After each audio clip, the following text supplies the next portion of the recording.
Hello everyone out there, welcome to my Lessons in Crypto, Part 6, Stablecoins. Think of stablecoins as casino chips of blockchain.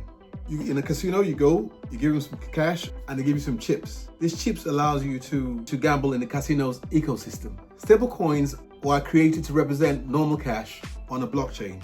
And since its invention in 2014 with BitUSD, it's grown very much in popularity. The founder of Binance never thought stablecoins were going to get anywhere. We didn't think stablecoins are going to be that big. What are stablecoins? A stablecoin is a cryptocurrency utility token minted on-chain with its value tied to an asset in the physical world. In crypto, we say it's pegged to, say, the dollar, pegged to gold, pegged to euro, yuan, treasury bonds, and pegged to Bitcoin. In fact, it can be pegged to any other currency in the world. In its simplest form, it has to have the equivalent supply of cash reserve locked up in a vault somewhere. And by the way, cash is referred to fiat in the cryptocurrency world. Why do we need stablecoins? First of all, the regular cash we spend with our card or PayPal are not really digital money. They're simply emails sent to the other company down the line saying you're good for the cash in 3 days' time. So-called digital cash from your traditional banks cannot be put on a blockchain. So stablecoins had to be invented to go on the blockchain rails. They have the advantage of being faster, easier to manage, to be traded 24 hours a day. Secondly, most of the coins and tokens in the crypto market are very volatile. They can go 10x one day and go down 10x the next day.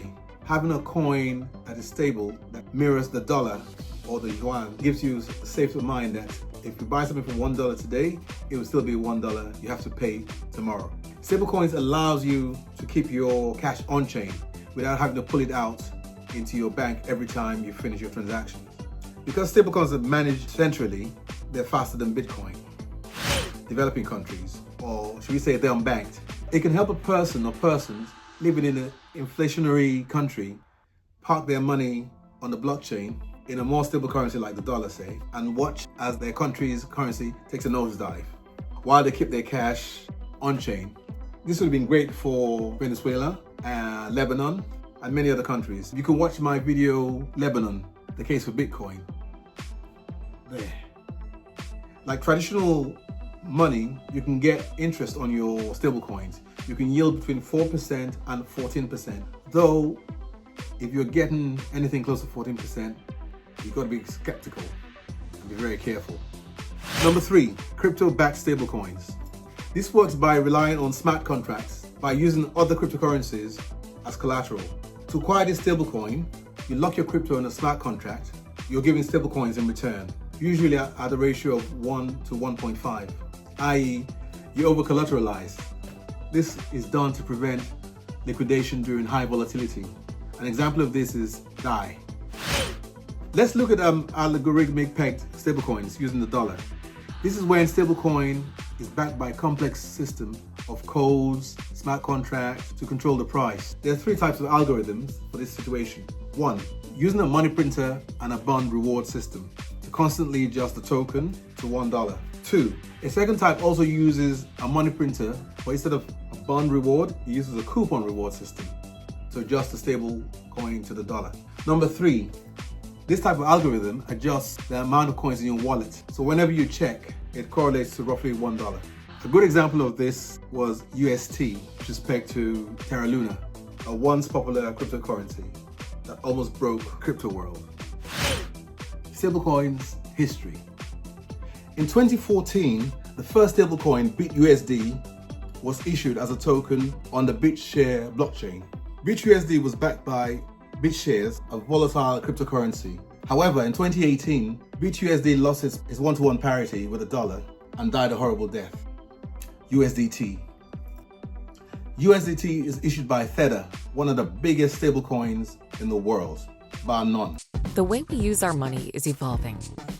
Tether tokens offer the stability and simplicity of flat currencies, coupled with the innovative nature of blockchain technology. Tether tokens are pegged to real-world currencies on a one-to-one basis. There are 5 steps in the life cycle of Tether tokens. Step 1, a KYC verified Tether user could be an exchange, an individual trader, a business merchant, or a trading firm, deposits fiat currency into Tether's bank account. Step 2. Tether issues Tether tokens and sends them to the user's provided wallet address. The amount of issued Tether tokens that enter circulation is equal to the user's deposited amount minus fees. Step 3. The Tether tokens are used for transactions by users and can be transferred, traded, or stored for later use. Step 4. A user can redeem their Tether tokens into fiat currencies by depositing the tokens into their account at tether.to. Step 5. Tether removes the Tether tokens from circulation and sends the equal amount of fiat currency to the user's bank account. According to DeFi Llama, there are over 281 stablecoins in the market. Most one-to-one stablecoins act similarly to Tether, with just a little slight variation on a theme. So it's best to stick to the ones with high liquidity and high visibility. Tether is the biggest stablecoin at around 160 billion in circulation.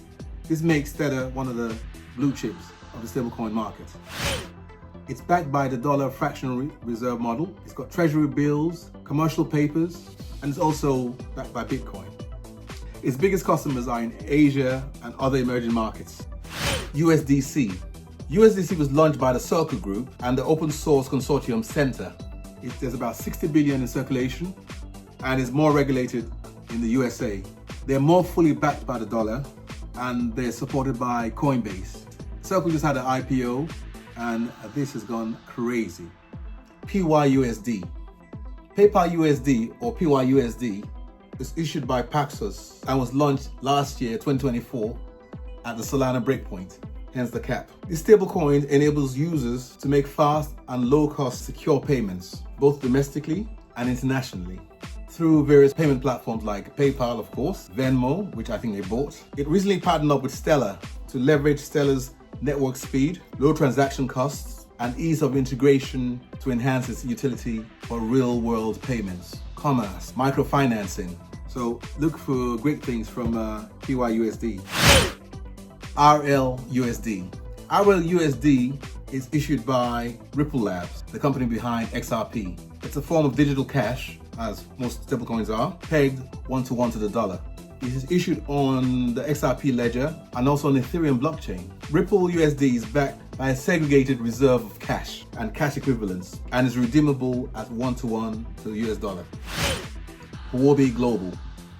Huobi launched HUSD in 2018 to support 4 already established stablecoins: Pax, Gemini, USDC, and TUSD. That was the Terra Luna one. But since transition to Huobi Capital-backed startup named Stable Universal, launched on the kind of ERC20, which is Ethereum basically. USD stablecoin uses Paxos again as its custody partner, collateralized one-to-one with the US dollar. Its dollars are held in Paxos' own bank accounts. Now we go to Paxo USDG. Also launched in 2018, a big year for stablecoins.